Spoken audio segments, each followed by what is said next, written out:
गा।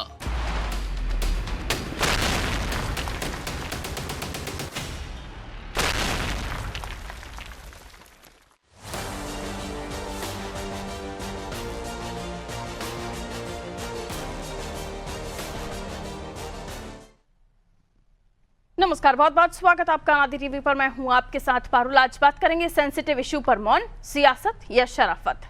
जी हां, कुछ समय पहले ही संभल में उपद्रव के समय जियाउर रहमान बर्क के साथ पूरी ताकत और समर्थन के साथ खड़े रहे अखिलेश यादव अब अचानक बदल गए हैं। इसे सियासी मजबूरी कहें या वक्त का तकाजा। अखिलेश यादव ने आई लव मोहम्मद पोस्टर पर हुई एफआईआर और विवाद के मामले में चुप्पी साध ली है। आपके भी बता दें, कानपुर के निकट रावतपुर क्षेत्र के सैयद नगर मोहल्ले में आई लव जहाद पोस्टर पर हुई एफआईआर के बाद पूरे देश में मुस्लिम समुदाय सड़क पर है। जगह जगह आई लव मोहम्मद पोस्टर लहराते हुए जुलूस निकाले जा रहे हैं और प्रदर्शन किए जा रहे हैं। यूपी के तमाम जिलों में इस तरह के जुलूस निकाले गए हैं, जिनमें से बनारस में बिना परमिशन निकाले गए जुलूस पर तो एफआईआर तक दर्ज कर ली गई। इस जुलूस के विरोध में बनारस के संतों ने आई लव महादेव का पोस्टर भी जारी कर दिया है। लेकिन इस सारे मसले पर अखिलेश यादव की खामोशी कई सवाल खड़े कर रही है। राम मंदिर से लेकर कृष्ण जन्मभूमि तक ऐसे कई विवाद है जिनमें अखिलेश यादव खुलकर बोले हैं और एक तरह से मुस्लिम पक्ष की तरफ दृढ़ता से खड़े दिखाई दिए हैं। उनके दिवंगत पिता मुलायम सिंह यादव तो अयोध्या में विवादित ढांचे को बचाने के लिए राम भक्तों पर गोली तक चलवा चुके हैं। लेकिन अब अचानक मुस्लिम हितों के पैरोकार अखिलेश यादव की कानपुर जैसे मामलों पर ठंडी प्रतिक्रिया का सियासी मतलब क्या है? अखिलेश ऐसा क्यों कह रहे हैं कि ये संवेदनशील मामला है, मुझे इस पर कुछ नहीं बोलना? क्या अखिलेश यादव को आगामी विधानसभा चुनाव से पहले वोटों के ध्रुवीकरण की चिंता है, या उन्हें ये चिंता सता रही है कि मुसलमान को ज्यादा महत्व देने से अन्य वर्गों से उनकी दूरी हो जाएगी? एक तरफ आजम खान से बेरुखी, दूसरी तरफ कानपुर के मुद्दे पर टिप्पणी से इनकार। तो क्या ये मान लिया जाए कि अखिलेश यादव का मुस्लिम वोट बैंक से मोह भंग हो गया है, या फिर मुस्लिम यादव वोट बैंक की छवि से बाहर निकलने के लिए अखिलेश यादव अब संवेदनशील मुद्दों से बच रहे हैं? आज इसी विषय पर हम चर्चा करने की कोशिश करेंगे। इस पर राजनीतिक प्रतिक्रिया है वो आपको सुनवा देती हूँ, सुनिए। देखिए, ये बहुत सेंसिटिव इशू है, दोनों बहुत सेंसिटिव है। हमें आपको ये देखना चाहिए इसकी जड़ में कौन है। उस विषय पे हमें कुछ नहीं बोलना। हालांकि वो बहुत खराब बात हो जाएगी, मैं नहीं बोलना चाहता हूं। आई लव मोहम्मद एलानिया जिहाद है, क्योंकि वहाँ तो प्रेम का कोई अर्थ ही नहीं है। वहाँ या तलाक है, या हलाल है, हलाला है, और या फिर निकाह है। कोई भेद नहीं है कौन किसके साथ कैसे निकाह कर ले। दिल आ गया, निकाह हो गया, दिल आ गया, हलाला हो गया। तो जहाँ कोई नियम नहीं है, जो एक बंदिश है एक किताब की, और वह किताब जो कहती है वही उनका मान्य है, तो वहाँ तो लव का कोई अर्थ ही नहीं है। वहाँ लव का अर्थ है जिहाद। और जो आई लव महादेव है वह तो सर्वविदित है, सर्व संसार जानता है। सर्वे भयंतु सुखना सर्वे संतु निरामया के भाव के साथ एक ऐसे शंकर को हम आत्मसार करने की बात करते हैं, उनको प्रेम करने की बात करते हैं, जो पूरे संसार के विष को अपने कंठ में धारण करने के कारण ही नीलकंठ महादेव कहलाए।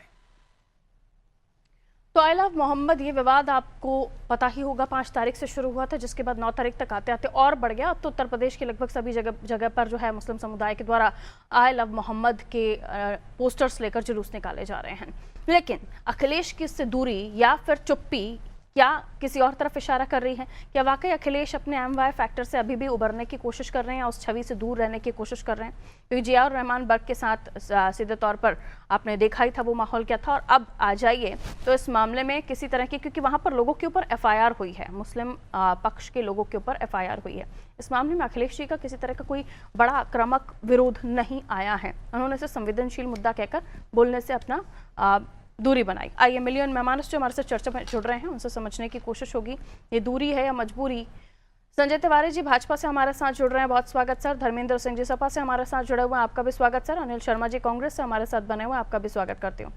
धर्मेंद्र जी, आरोप लग रहे हैं कि इस बार ऐसे इशूज पर जो मुस्लिमों से जुड़े हुए और सेंसिटिव हैं, अखिलेश जी इस पर मौन है या फिर बच रहे हैं बोलने से? इसके पीछे पॉलिटिकल एंगल बहुत सारे निकाले जा रहे हैं, आपकी प्रतिक्रिया इस पर? नमस्कार पारुल जी। देखिए, अखिलेश जी मौन है, ये कहना ठीक नहीं है, क्योंकि ये आई लव मोहम्मद का जो विवाद सत्ता संरक्षण में हुआ, ये दो चीज हो सकता है।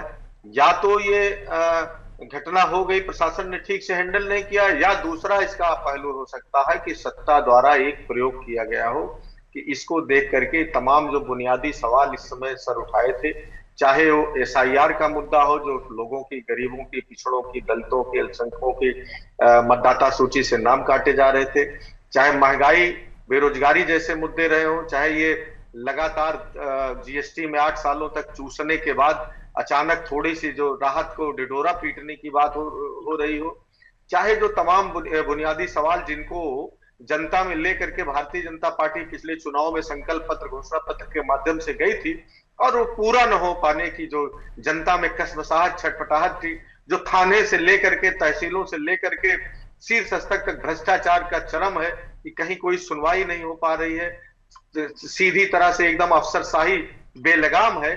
इन सवालों को दबाने के लिए भारतीय जनता पार्टी के शीर्ष नेतृत्व के इशारे पर एक साजिश भी हो सकती है। अब दूसरी बात कहते हैं, आई लव मोहम्मद या आई लव भगवान शिव, आई लव राम या किसी भी देवी देवता के मोहम्मद, आई लव गुरु नानक जी या किसी भी का भी, जब ये अपराध नहीं है तो पुलिस ने क्यों कार्रवाई की, क्यों मुकदमा लिखा गया? जब प्रशासन खुद मानता है कि ये कोई अपराध नहीं है, अपने इष्ट का, अपने देवता को, अपने उसमें सम्मान देना, उसकी आराधना करना, उसकी पूजा करना, ये कब से क्राइम हो गया? तो उसके बाद प्रशासन ने इतना संवेदनहीनता कैसे दिखाई कि उसको रोकने के लिए मुकदमा लिखना, कार्रवाई करना, जो गैर जरूरी काम थे वो क्यों किया? तो सवाल, प्रश्न तो जो हमारा है वो अपने आप मजबूत होता है। इसका मतलब अखिलेश जी ने ये भी नहीं कहा जो आप कह रहे हैं, इसलिए परेशानी है। और विवाद में आपको बता देती हूँ, ये जो एफआईआर हुई है इस मसले पर नहीं हुई है कि उन्होंने आई लव मोहम्मद कहा। ये जो थोड़ा क्लियर कर दूं अपने व्यूअर्स को, क्योंकि आपने भ्रम की स्थिति में डाल दिया। ये जो एफआईआर हुई है ये कतई इसलिए नहीं हुई है कि आई लव मोहम्मद के पोस्टर्स चलाए गए। ये तब हुआ है जब दूसरे धर्म के लोगों के जुलूस में या रैली में उस वक्त उनके पोस्टर्स पर डंडे मारे गए। ये विवाद तब हुआ है। उस एफआईआर को पढ़ लीजिए, अभी गूगल कर लीजिए, मैं कोशिश करती हूँ उस एफआईआर को भी टीवी पर दिखा दूं। नहीं, मैं तो कहूंगा तो ये विवाद वहां हुआ है, तो ये भ्रम की स्थिति मत फैलाइए। क्यों सोशल मीडिया पर विवाद करवा रहे हैं? भ्रम की स्थिति आप फैला रही हैं, आप फैला रहे हैं सर। उस एफआईआर को पढ़ लीजिए जरा। सुनिए तो, कमिश्नर कानपुर को लीजिए टीवी पर अगर है हिम्मत, और वो कह दे कि वहां कुछ हुआ था। ये सिंपल सा पोस्टर लगाने का और बाद में उसको 9 सितंबर 5 सितंबर के बाद जो 9 सितंबर से विवाद शुरू हुआ है, अपने का पोस्टर लगाना कहां से, उस पर बात कीजिए सर। ओपनिंग रिमार्क में आपने तो सब सिद्ध कर दिया, आपने अपराधी बता दिया, सबको भगवान राम का द्रोही बता दिया, नेताजी तक ले आए जो इस समय दुनिया में नहीं है, जो गरीबों के, सच नहीं है क्या? झूठ है क्या? गोलियां नहीं चली थी आपके शासनकाल में? जो सच है तो उसको झुटला मैं भी नहीं सकती, आप भी नहीं सकते। अरे ब्रजेश मिश्रा चीफ सेक्रेटरी तत्कालीन उत्तर प्रदेश के थे और राम मंदिर कमेटी के अध्यक्ष, निर्माण शासनकाल किसका था सर? ठीक है, बहुत दूर जा रहे हैं आप। अखिलेश जी क्यों नहीं बोले? मेरा सीधा सिंपल सवाल जो मेरी डिबेट का ये है कि पीडीए की पॉलिटिक्स करते करते आप लोग मुस्लिमों के साथ भी नहीं खड़े हो पा रहे। भारतीय जनता पार्टी के कहने पर एजेंडा मत चलाइए, सच को सामने मैं किसी के कहने पर एजेंडा नहीं चला रही हूँ। मुझे तो फिक्र उन मुस्लिम समुदाय के लोगों की हो रही है जिनके साथ अब अखिलेश जी नहीं खड़े हुए हैं। नहीं, ये अखिलेश जी बिल्कुल नहीं खड़े हुए हैं ना, आप खड़े दिखाई दे रहे हैं ना, अखिलेश जी खड़े दिखाई दे रहे हैं। क्यों आप बोलने से बच रहे हैं? मैं तो सीधा पूछ रही हूँ ना। हर व्यक्ति के साथ, पिछड़े के साथ, दलित, तो इस मसले पर जब आप कह रहे हैं कि आई लव मोहम्मद बोलने पर वहां के लोगों पर, चलिए आप ही की बात मैं मान लूं अगर, तो फिर अखिलेश जी को इस पर बोलना चाहिए था ना, क्यों नहीं बोले? अखिलेश जी क्यों नहीं बोले? धर्मेंद्र जी, अगर आपको लगता है, आपको भी लगता है कि गलत एफआईआर हुई है, तो अखिलेश जी क्यों नहीं बोले इस पर? क्योंकि एक तरफ आई लव महादेव वाले लोग हैं और एक तरफ आई लव मोहम्मद वाले लोग हैं। वोट बैंक की पॉलिटिक्स ना। कह रहा हूं ये योगी आदित्यनाथ की सरासर फेल होती सरकार का परिणाम है और इसके लिए जिम्मेदार योगी आदित्यनाथ जी हैं। अखिलेश जी क्यों चुप रहे? अखिलेश जी विपक्ष के नेता, अखिलेश जी ने क्यों कुछ नहीं कहा? अखिलेश जी दरोगा क्या उनसे पूछ रहे हैं? अखिलेश जी इसको सेंसिटिव इशू मानकर ये कह रहे हैं मुझे इस पर नहीं बोलना चाहिए। क्यों नहीं बोलना चाहिए? धर्म के नाम पर देश को आप लोग देखेंगे और सरकार उसको, आपकी वॉइस क्लियर नहीं आ रही, लौट रही हूँ मैं आपकी तरफ। नहीं, उसको बचाने की नफरत पैदा सरकार को, उसमें अखिलेश जी जिम्मेदार हो जाएंगे। उसका जवाब अखिलेश क्यों नहीं बोला? जब मीडिया से पूछा गया कि इस मसले पर आपका क्या कहना है, तो उन्होंने कहा सेंसिटिव इशू है, मैं इस पर बोलना नहीं चाहता। क्यों? एक बार नहीं 1000 बार आदरणीय अखिलेश यादव जी ने कह दिया है और कहा है कि ये सरकार लगातार इस तरह के मुद्दों को उभार करके अपनी सत्ता बचाए रखना चाहती है। तो ये कौन सा मुद्दा था ना? आई लव मोहम्मद के मामले में जो एफआईआर हुई है वो गलत हुई है, आप कह रहे हैं, उन्होंने क्यों नहीं कहा? क्या बोलना चाहिए, सरकार क्या के नहीं? ऊपर तो हम भी सवाल खड़े करते हैं कि ऐसे इंसिडेंट हो क्यों जाते हैं? कानून व्यवस्था का डंडा बुलंद करने वाले, झंडा बुलंद करने वाले, ये आप लोग हो कैसे जाते हैं? ये तो मेरा भी सवाल है, लेकिन जो सवाल आपसे है उसका जवाब तो आप ही को देना पड़ेगा ना धर्मेंद्र जी। लौट रही, रुक जाइए। मैं तो खुलेआम कह रहा हूँ, आप अगर ये सवाल सरकार से पूछ पाती तो उसके मैं पूछूंगी, आप ही कान थोड़ा और जोर से खोल कर रखिएगा, यही सवाल पूछूंगी मैं आप ही के सामने, और जो आपसे पूछ रही हूँ आप सुनिए, वो आपको नहीं सुनाई देगा क्योंकि आप अपनी बारी पर कान बंद कर लेते हैं। रुक जाइए, आ रही हूँ। संजय तिवारी जी, कानून आपका प्रॉपर है, लॉ एंड ऑर्डर प्रॉपर है, आप ये झंडा बुलंद करते हैं, लेकिन आप ही के शासनकाल में इस तरह की सुनिए धर्मेंद्र जी, और थोड़ा कंसंट्रेट कीजिएगा। क्यों ऐसी घटनाएं हो जाती हैं? या तो आपका प्रशासन कंट्रोल नहीं कर पा रहे, आपकी से चल नहीं रही कानून व्यवस्था, उत्तर प्रदेश को आप संभाल नहीं पा रहे, ऐसी घटनाएं क्यों हो जाती हैं? क्यों हमें इस मसले पर डिबेट करनी पड़ती है?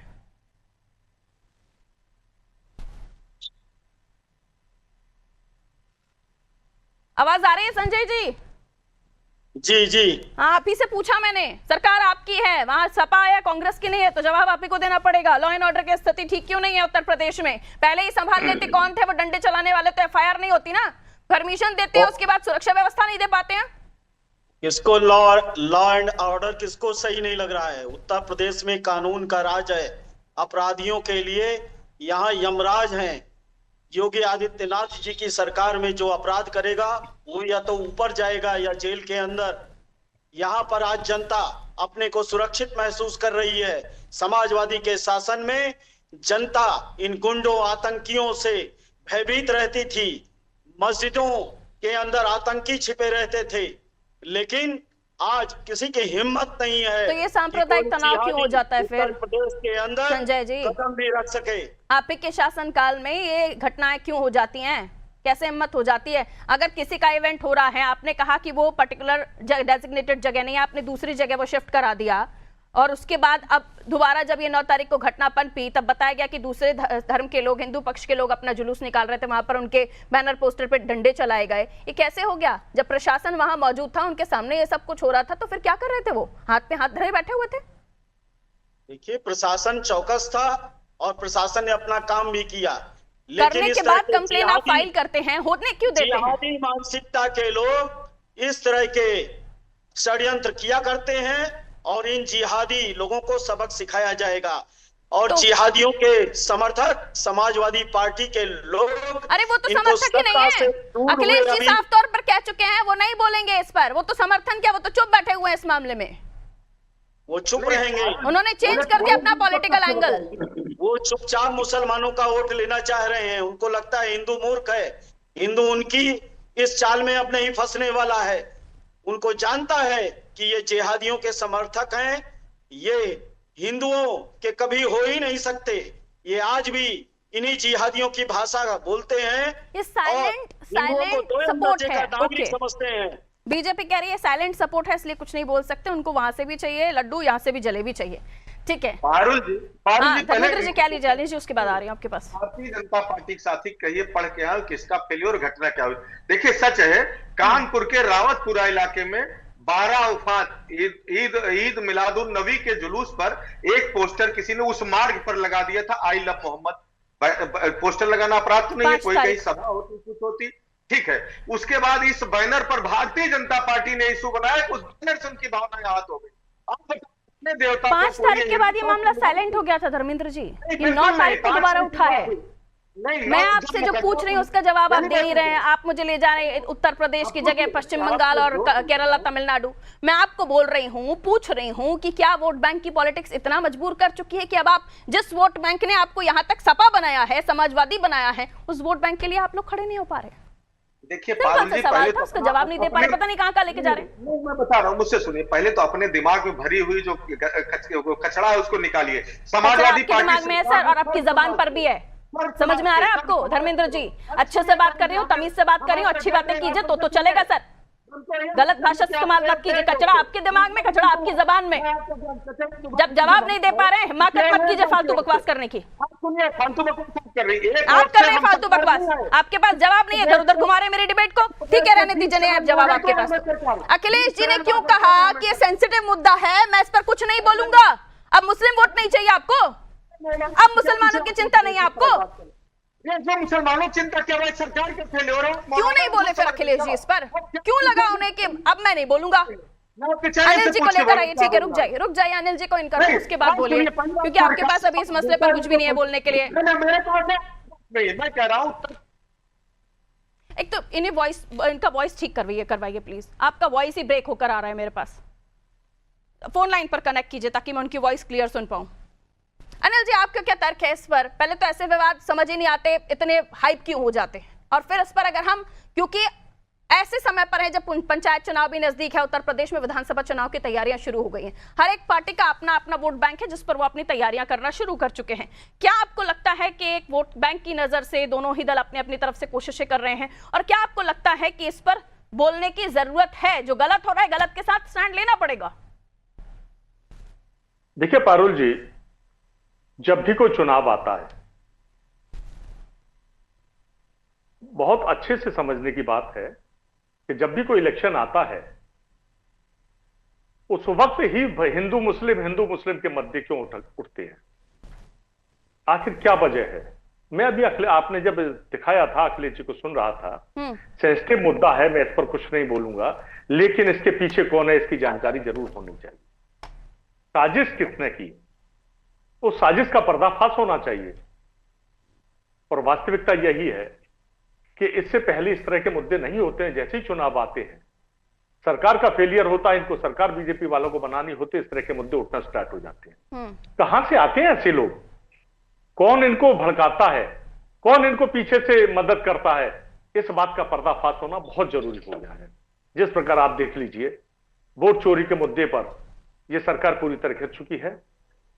अब पेपर लीक उत्तराखंड में होता है, उस पर भी छात्र बराबर ये इधर पेपर देते हैं, 2 घंटे बाद पेपर लीक की खबर आ जाती है, पूरा उद्यम होता है, पेपर चोर गद्दी छोड़। आपको क्या लगता है जो एफआईआर हुई है वो सही है गलत है?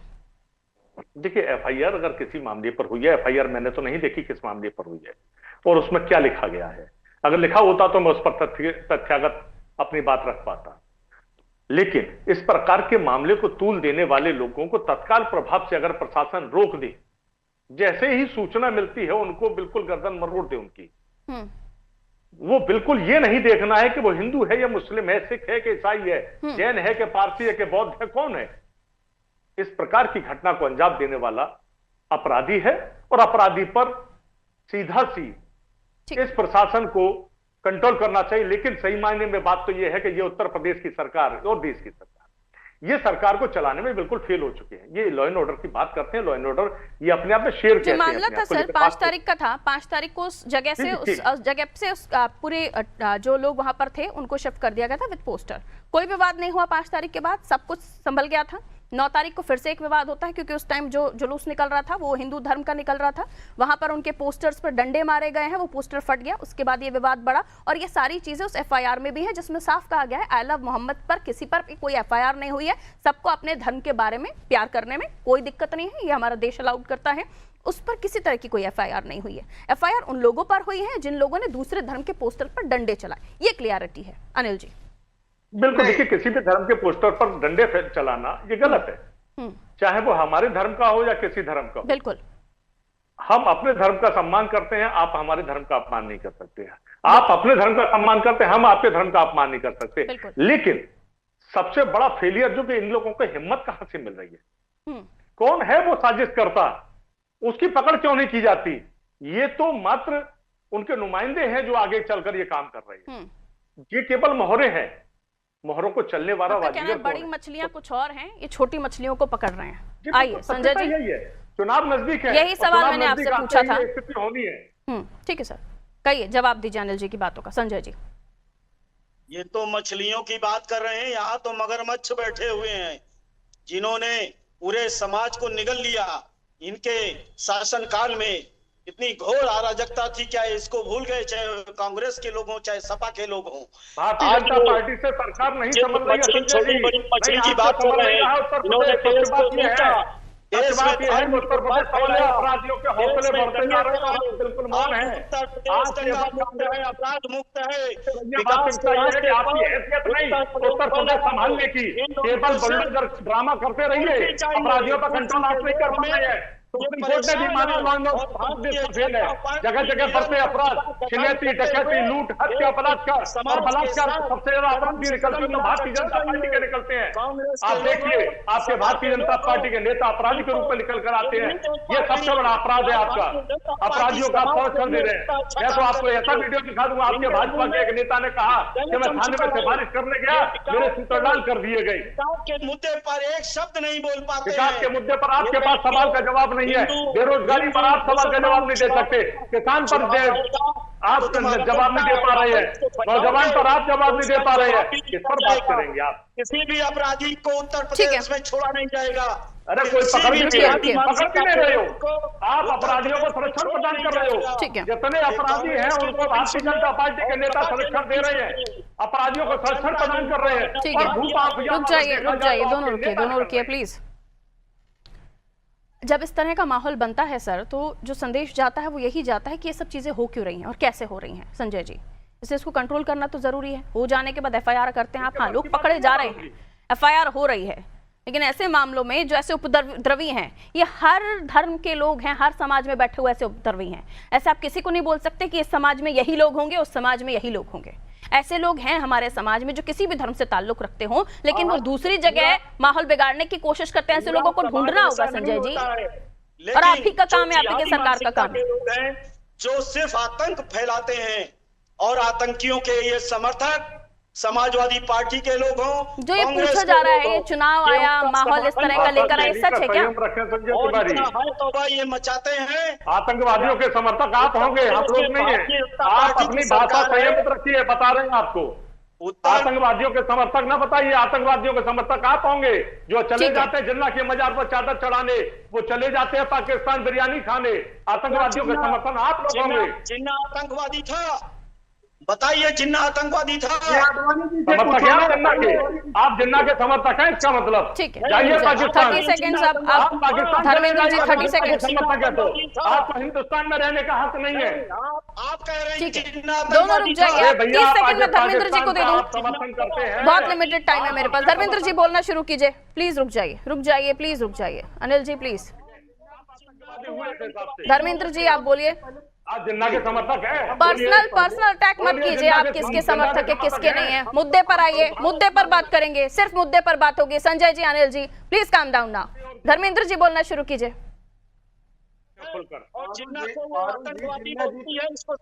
अरे संजय जी, ना जिन्ना पे डिबेट हो रही है ना आतंकवाद पे डिबेट हो रही है। अभी जिस टॉपिक पर डिबेट हो रही है उसी पर रहने दीजिए। धर्मेंद्र जी बोलिए। पारुल जी, संजय जी से कहिएगा जिन्ना विवाद, जिन्ना पे बहुत लंबी बहस हो चुकी है और अडवाणी जी से पूछ लेंगे जिन्ना क्या है। आते हैं मुद्दे पर। देखिए, पहले तो एक चीज क्लियर कर लीजिए, एफआईआर जो हुआ और पहले पुलिस का जो बयान आया, मैं उस मुद्दे पर ही रहना चाहता हूं, इधर उधर नहीं भटकना चाहता हूं। एफआईआर में लगाए गए बैनर लगाने से धार्मिक सामाजिक शांति भंग हुई, ये एफआईआर का पार्ट है।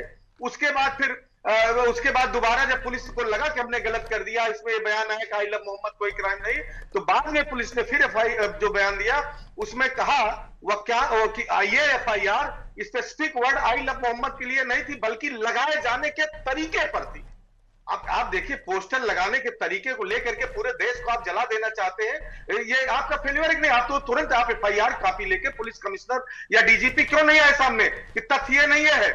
ये सोची समझी साजिश का प्रयोग किया गया। पारुल जी, भारतीय जनता पार्टी के साथी कह रहे हैं अपराधी को बख्शे नहीं। बिल्कुल साहब, अपराधी और भ्रष्टाचारी आप बख्शते नहीं है, उसको भारतीय जनता पार्टी में शामिल करा लेते हैं। पूरा देश देख रहा है। एक 10 सेकंड का version Sanjay ji, only 10 seconds कहिए। उनको मीटिंग में दम देते हैं। ठीक है, कहिए संजय जी, 10 सेकंड में अपनी बात कहिए। मुझे जगह जाना है, पारुल जी इजाजत दीजिएगा। भारतीय जनता पार्टी सर्व समाज का विकास करना चाहती है और कर रही है। आज हमने देश और समाज को मजबूत करने का काम किया है, लेकिन जिहादी मानसिकता के लोग आज भी भारतीय जनता पार्टी की सरकार को ठीक है, समय नहीं इजाजत दे रहा था सर। बहुत बहुत शुक्रिया आप सभी का हमारे साथ जुड़ने के लिए। उत्तर प्रदेश की हम बात कर रहे थे। उत्तर प्रदेश से लेकर उत्तराखंड तमाम जगहों पर आई लव मोहम्मद, एक तरफ आई लव महादेव, ये पोस्टर्स तमाम जगहों पर आपको दिखाई दे रहे हैं। 5 तारीख से शुरू हुआ ये विवाद, बाद में थम गया, लेकिन 9 तारीख को फिर से उभरा, जिसके बाद पुलिस के भी बयान सामने आए हैं। सपा ने उस बयान को देखा है जिसमें उस एफआईआर में उस पोस्टर के बारे में लिखा गया है, लेकिन जो अभी एफआईआर जिसके बारे में चर्चा हो रही है सोशल मीडिया पर उपलब्ध है, सपा भी देखे, बीजेपी भी देखे, कांग्रेस भी देखे, उसमें सीधे तौर पर यह कहा गया है किसी को भी अपने धर्म के बारे में बात करने में कोई दिक्कत किसी को नहीं है, लेकिन अगर आप किसी दूसरे धर्म के लोगों पर डंडे चलाएंगे या उनके पोस्टर फाड़ेंगे तो दिक्कत है, और उस पर एफआईआर हुई है। लेकिन अखिलेश यादव चुप है, उनका कहना है सेंसिटिव मुद्दा है, मैं इस पर कुछ नहीं बोलना चाहूंगा, जो लोग हैं उन पर कार्रवाई हो। सीधे तौर पर एक अटैकिंग मोड में जो अब तक खड़े होने वाले समाजवादी पार्टी के मुखिया थे वो बैकफुट पर नजर आ रहे हैं। क्यों? पीडीए कमजोर हो जाएगा नहीं तो? क्यों? क्योंकि जो एक वोट बैंक ज्यादा बड़ी तादाद में है वो छटक जाएगा नहीं तो? पिछड़ा, दलित, अल्पसंख्यक, पीडीए में जो आते हैं पिछड़े, अगड़े, तमाम लोग, बहुत सारे कास्ट हैं उसमें, जिससे कि दावा करती है समाजवादी पार्टी। ये इनमें से अल्पसंख्यक भी हैं, तो इन अल्पसंख्यकों के साथ भी तो उतना ही खड़ा। आप कह रहे हैं एफआईआर गलत हो रही है, तो आप ये बोल क्यों नहीं रहे हैं कि जिन लोगों को आपने मुजरिम बनाया है, जिन पर एफआईआर की गई है, वो गलत तरीके से की गई है? इस पर कोई बात नहीं हो रही। दीजिए इजाजत, नमस्कार।